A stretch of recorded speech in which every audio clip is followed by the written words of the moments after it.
What criminal committed an almost perfect crime, and what was the thing that messed it up?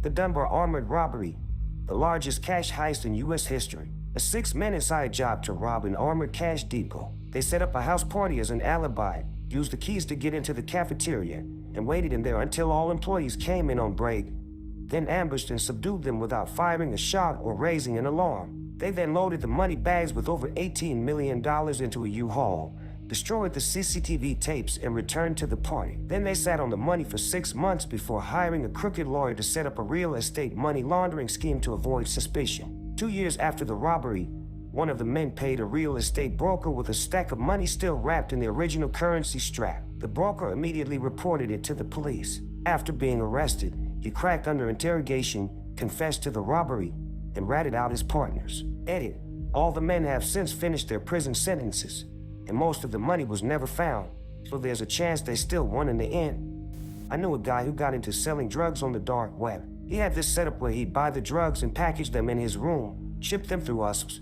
and collect money through cryptocurrency. He made a lot of money, went on for a while without being caught. They even found fictionalized accounts he wrote about how he was able to do this, including driving 50 miles to make drops. He was caught when an employee noticed he was handling large numbers of small envelopes while wearing latex gloves and reported it. He probably would have gotten away with it if he'd worn winter gloves over the latex.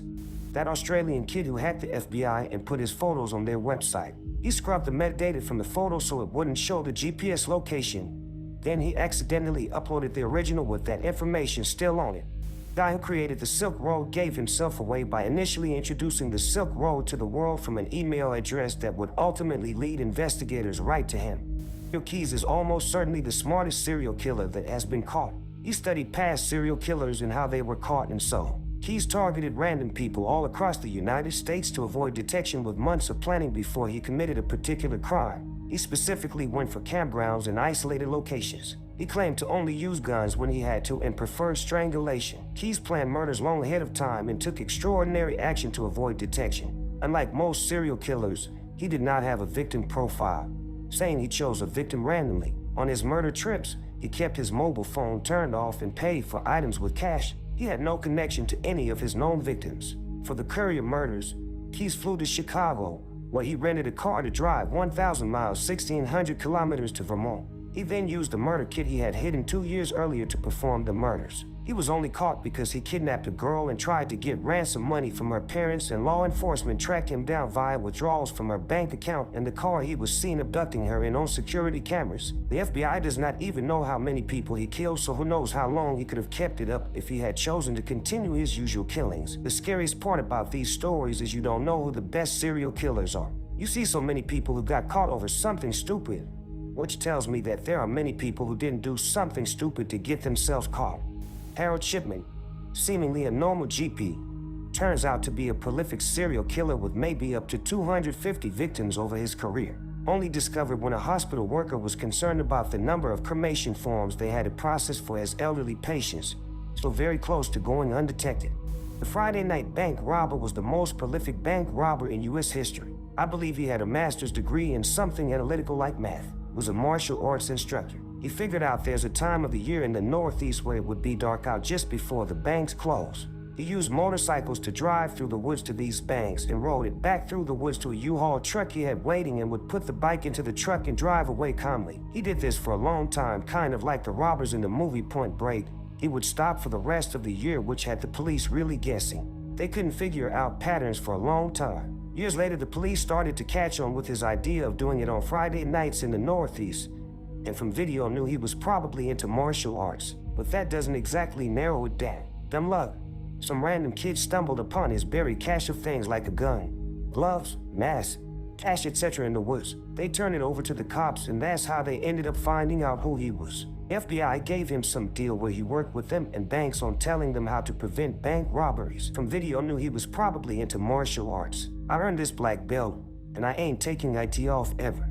Wolfgang Beltracchi. He made millions with forged paintings he painted all himself. He was ultimately caught because he once accidentally used paint that contained a very slight amount of a substance that wasn't used in the days of the original painter. Probably the DC snipers. They couldn't convince the police to talk to them because they were swamped with fake callers. so the snipers told them to look into a murder in another state. This started the chain of events to them being found out, but before that the police had nothing. The public was absolutely terrified and the police had no clue who was responsible. The You're Wrong About podcast did a fantastic job telling this story.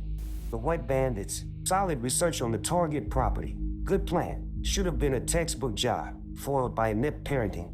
Al Capone was doing all the crimes, and it's the tax evasion that got him. I worked as a tax preparer for a bit, had multiple drug dealers and prostitutes come in who didn't want to be capon. North Hollywood robbers would have gotten in and out if they hadn't walked in as a cop car was passing. They were well outfitted and already had a few robberies under their belt.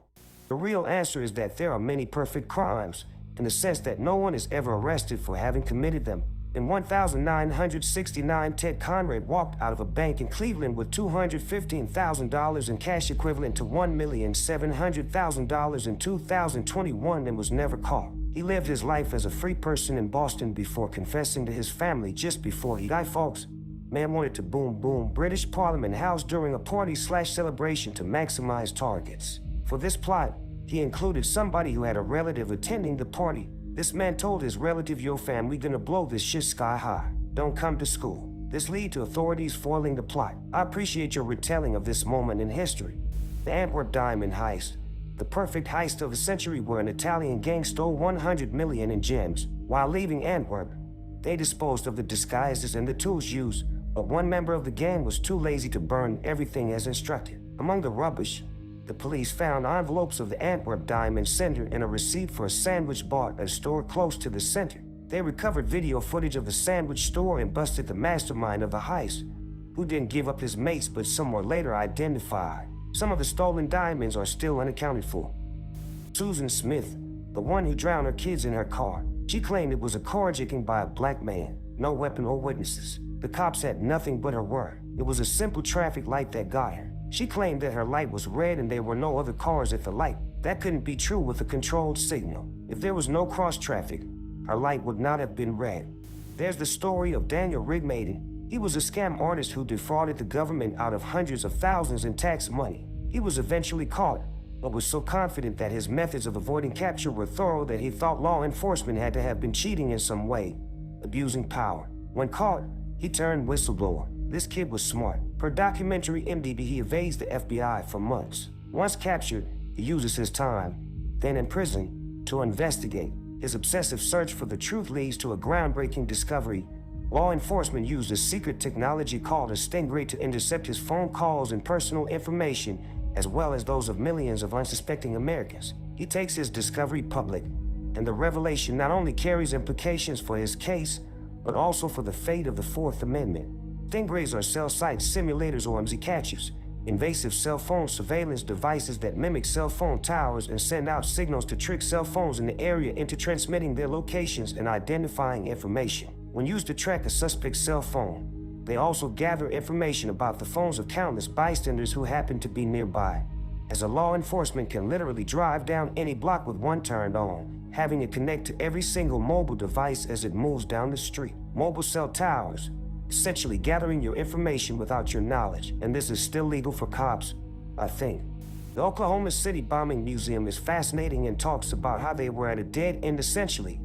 But Timothy McVeigh screwed up just one time and used his real name instead of alias when ordering Chinese food one night and left the receipt in the hotel room where they were able to see a mismatch between the ordered name and hotel reservation name. The only Indian robbery, y'all read this in thread. Fucker robbed a bank and in 90 seconds took the bag full of cash. The bank was situated near a playground, buried the cash in the ground, sat every fucking day in the ground to see the police investigation. When the heat got away, he took the bag, but did a mistake. He bought a Jeep, all in cash. The dealer reported this to the police. This is the third story in this thread, which would have been solved with common sense and maybe a bit of money laundering. The Indiana fertility specialist who was using his own sperm to fertilize the eggs of his patients in the 1,980 seconds. He was part of the Quietful cult and fathered a confirmed 94 children in his home area, but it's estimated there could be over 200 half-siblings. He was found out decades later when one of his patient's children took a DNA test and found 7 half-siblings matches. Ariel Castro gained international attention for abducting, brutalizing and keeping 3 girls in his house for over 11 years. This was before he forgot the door unlocked one time when he left the house. And Amanda Berry was finally able to run out and use a stranger's phone to dial 911. That's quite a bad enough story. And I could have easily stopped there and still had one of the most disturbing posts on this submission. But the investigation also found that his next-door neighbor had abducted a girl back in the early 90s, and he still had her remains buried in his basement. He might have never been caught, and that girl would have still been a missing person cold case if Amanda Berry was never able to make that phone call. Charles Schmidt. He murdered a teen girl for fun and got away with it. So he murdered some more. He murdered this teen girl and her little sister, who was only 13. He enlisted his best friend, I can't remember his name, to help him bury the bodies. I think they were buried for about 2 weeks before his friend cracked and told the police on him. I think Charles would have been caught sooner or later anyways. He was on his way to becoming a serial killer. Knightsbridge robbery. The boss of the gang cut himself while breaking into the locked boxes and in the dark found out too late.